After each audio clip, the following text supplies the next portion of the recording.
Imagine living in a world where your own body is considered a crime scene. Every month, it betrays you. It bleeds. It smells. It leaks. And in the Middle Ages, this wasn't just biology, it was theology. The church preached that these fluids were the liquid proof of Eve's original sin. A woman wasn't just dirty, she was damned. So, how did she survive without soap, without antibiotics, and without running water? She didn't just wash, she waged a secret war against her own nature. The records from this time are frustratingly blank. Monks wrote about wars and plagues, not about how a peasant woman stopped her menstrual blood from staining the floor, but beneath the silence lies a terrifying reality. Hygiene was a dangerous game. If you didn't wash, you were a filthy beast. If you washed too much, you were vain, or worse, a temptress. Women were trapped in a paradox. They had to be pristine. Yet the act of cleaning the very parts that made them women was considered shameful. So, the bathroom became a place of shadows. There were no porcelain tubs. There was only a bucket of freezing water, a rag of rough linen, and the constant, gnawing fear of being caught, caring for a body that God had seemingly cursed. Let's talk about the mechanics of the monthly curse. Today, we have aisles of products. Back then, they had nothing. No panties, no elastic, no adhesive wings. Underneath those heavy wool skirts, a woman was essentially freeballing. So, when the blood came, what did she do? She improvised with the debris of her life. Wealthier women might have soft linen rags, but the peasant? She used bog moss. She used old wool that scratched and chafed. She used anything that could soak up the shame. These pads weren't held in place by underwear.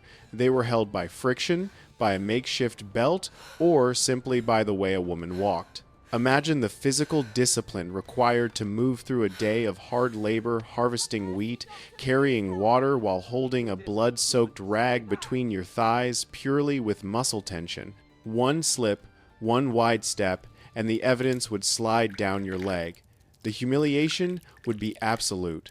And cleaning these rags?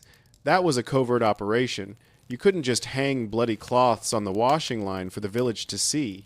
Women had to sneak away to the river at dawn or boil them in ash and urine behind the barn. It was a monthly ritual of hiding the evidence, scrubbing until their knuckles bled, praying the stains would fade before the judgment of men began. But blood was manageable.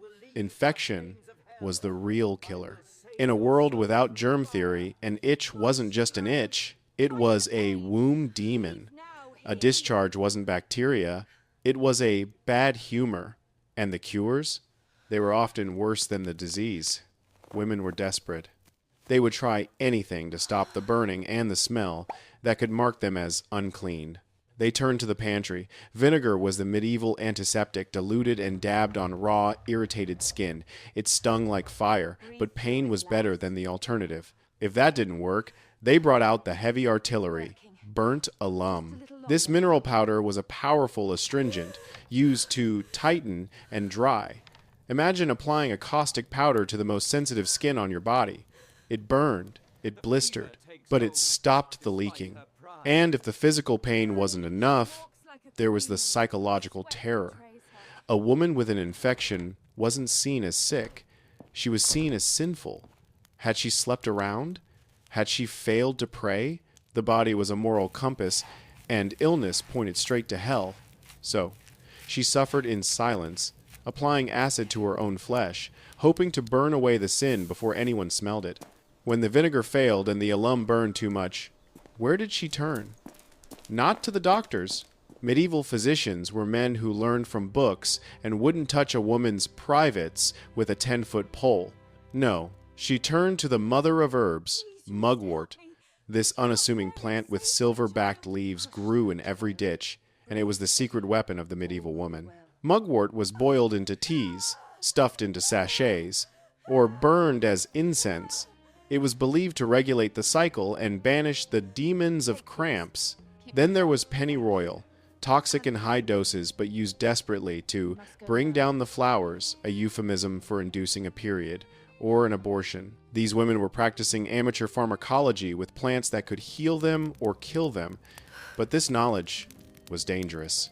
A woman gathering herbs at midnight wasn't just a healer. To the suspicious eyes of the church, she looked an awful lot like a witch. Using nature to control the body was skirting the edge of heresy. Yet, the pain was so great that they took the risk. They crouched over steaming pots of rosemary and thyme, letting the vapors rise, risking the stake for a moment of relief. If menstruation was a monthly trial, childbirth was the final boss. We sanitize history, but medieval birth was a bloodbath. There were no sterile fields, no anesthetics, and definitely no C-sections that you survived. A woman went into the birthing chamber knowing there was a coin toss chance she wouldn't come out. And if she did, she was ruined. The tearing. Oh, the tearing. Without surgical scissors, the body ripped naturally. And afterwards, no stitches. Just time. Women would bind their legs together, lying in the dark, hoping the flesh would knit back together before infection set in. They used poultices of clay and wine, trying to seal open wounds with mud and alcohol. And the expectation? Get back to work. There was no maternity leave.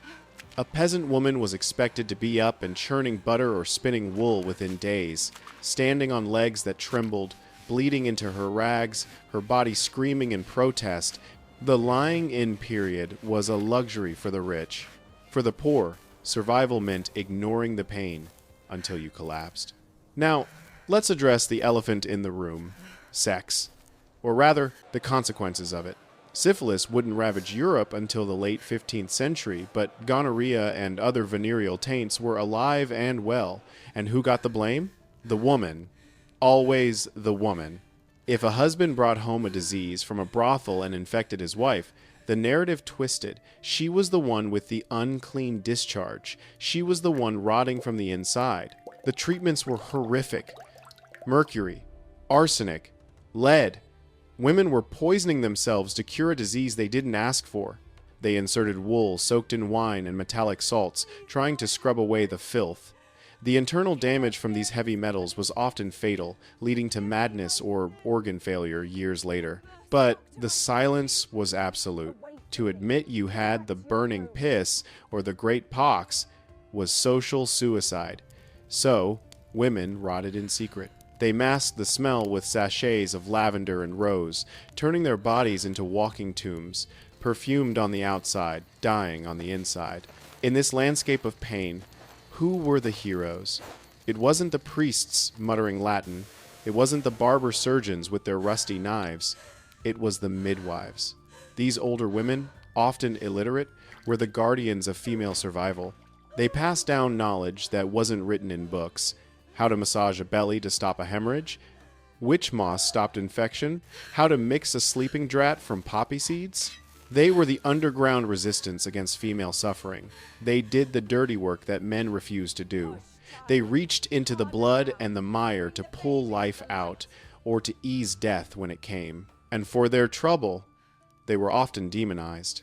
The line between wise woman and witch was razor thin, and many a midwife ended up on a pyre because she knew too much about the mysteries of life and death.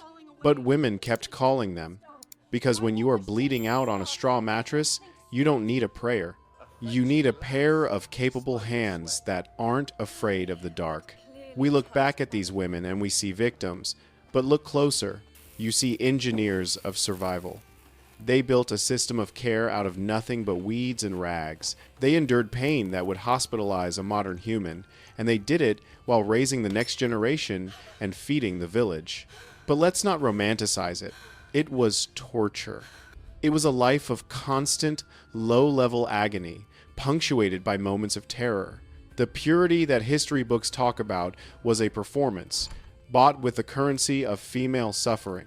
They stayed clean to stay safe. They stayed silent to stay alive. So, the next time you feel a cramp and reach for a pill, or turn on the tap for a hot shower, take a second.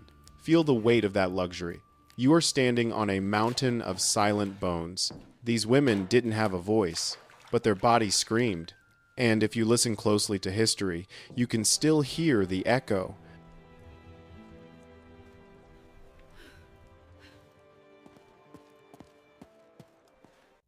Please, you must help me. I can't do this. Hush now, child. You'll be all right.